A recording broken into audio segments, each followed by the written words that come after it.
दोस्तों, आज मैं फिर एक नए वीडियो के साथ आप सभी के समक्ष उपस्थित हूँ। आशा करता हूँ इस वीडियो को आप लोग भरपूर प्यार देंगे। अभी मैं इस वीडियो के जरिए हमारे देश की आंतरिक बदहाली के बारे में चर्चा करने वाला हूँ, जो कि कई जटिल समस्याओं से घिरी हुई है, जिसका हल पाना हम सब देशवासियों के लिए एक अधूरा सा सपना बनकर रह गई है।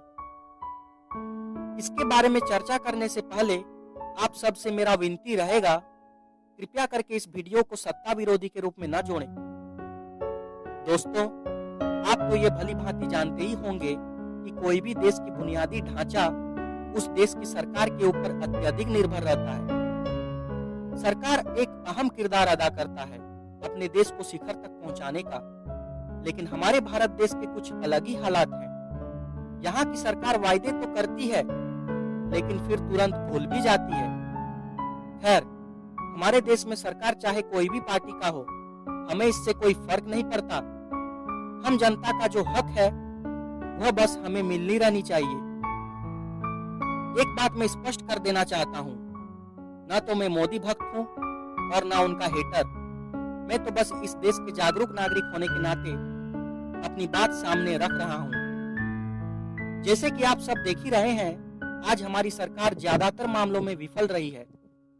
जब भारत में कोविड-19 का एक भी मामला नहीं था और दूसरे कई देशों में यह दस्तक दे चुकी थी, तब राहुल गांधी ने मोदी सरकार को आगाह भी किया था कि इस चीज को हल्के में नहीं लिया जाना चाहिए।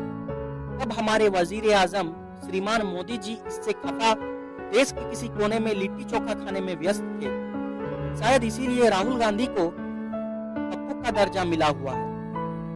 मोदी सरकार अभी फिलहाल नॉन रेसिडेंशियल इंडियंस को हवाई जहाज के जरिए दूसरे देश से भारत लाने की जद्दोजहद में है, और इधर अपने ही देश के अंदर लाखों प्रवासी मजदूर व श्रमिक अपने अपने घर लौटने के लिए संघर्ष कर रहे हैं। इन्हें मालवाहक वाहन में जबरदस्ती ठूस दिया जा रहा है, जैसे कि ये सब कोई भेड़ बकरी का झुंड हो। किसी भी देश की रीढ़ की हड्डी होती है ये मजदूर। अगर ये सब ऐसे करतेंगे तो देश का डगमगाना तय है। अब चलिए दूसरे मुद्दों पर प्रकाश डालते हैं। शुरू करते हैं एक आम आदमी की व्यथा की परिभाषा से। मैं एक आम आदमी बोल रहा हूँ, वह आम आदमी जो थक हार सा गया है, जिसको ये नहीं पता कि उसका कीमत क्या है इस समाज में, जिसका ना तो कोई पहचान है और ना कोई अस्तित्व।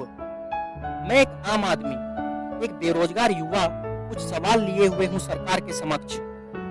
आज जो स्थिति हमारे भारत देश की है वह किसी से छिपी नहीं रही है। ऐसा देश जिसका 55% आबादी 35 साल से कम उम्र की है, उस देश में सबसे ज्यादा रोजगार होने चाहिए, लेकिन ठीक इसके विपरीत यह रोजगार के मामलों में लड़खड़ा सा गया है। हमारे देश की युवाओं की ऊर्जा और आत्मशक्ति को दंगा भड़काने तथा नक्सलवाद जैसे गंभीर मुद्दों की ओर मोड़े जाने की कोशिश में इस्तेमाल किया जा रहा है। इसका जिम्मेदार कौन है? क्या इस देश के नेताओं का दायित्व नहीं बनता वे आगे आएं और इस दलदल के तरफ जाने वाले युवाओं को दिशा दिखाएं? लेकिन क्या वे ऐसा करते हैं? जी नहीं, वे ऐसा बिल्कुल नहीं करते। अगर करेंगे तो फिर चुनाव के समय मारपीट और दंगे भड़काने के काम किससे कराएंगे?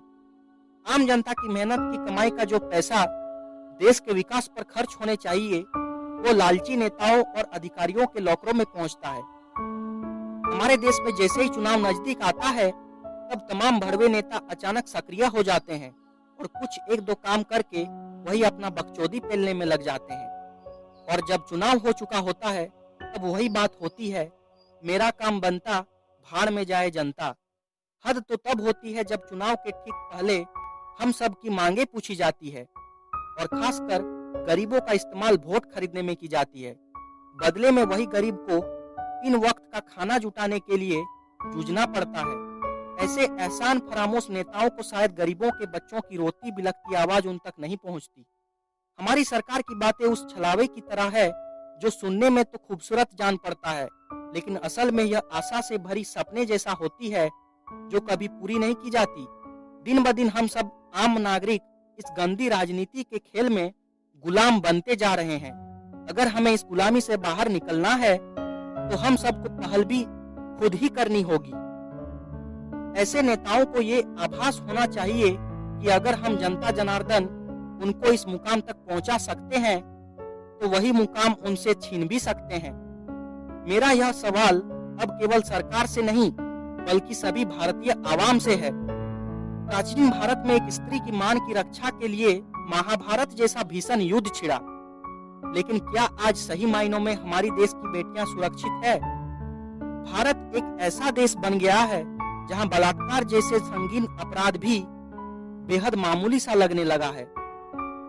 ऐसी घिनौनी करतूत करके ये वहशी दरिंदे खुलेआम समाज में घूमते हैं।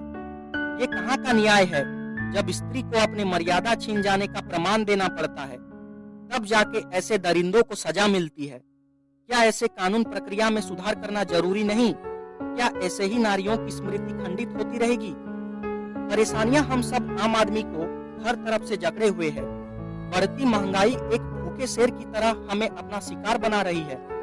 एक आम आदमी को बस ढंग का रोटी, कपड़ा और मकान मिल जाए और क्या चाहिए, लेकिन इस महंगाई के दौर में ये तीनों का एक साथ मुनासिब होना एक आम आदमी के लिए बहुत बड़ी बात है। कहा जाता है भारत देश एक गणतांत्रिक देश है, लेकिन इस देश की प्रजा का हाल बहुत ही गंभीर स्थिति में है। क्या हम ऐसे ही दबा दिए जाएंगे? क्या हमें हमारा अधिकार नहीं मिलेगी? ये कुछ ऐसे मुद्दे हैं जो हल होती नहीं दिखाई पड़ती।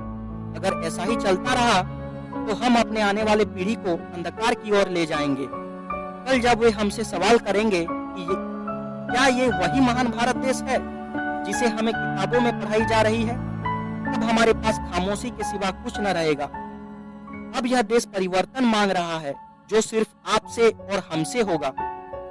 इसी के साथ इस वीडियो को अंत करते हैं।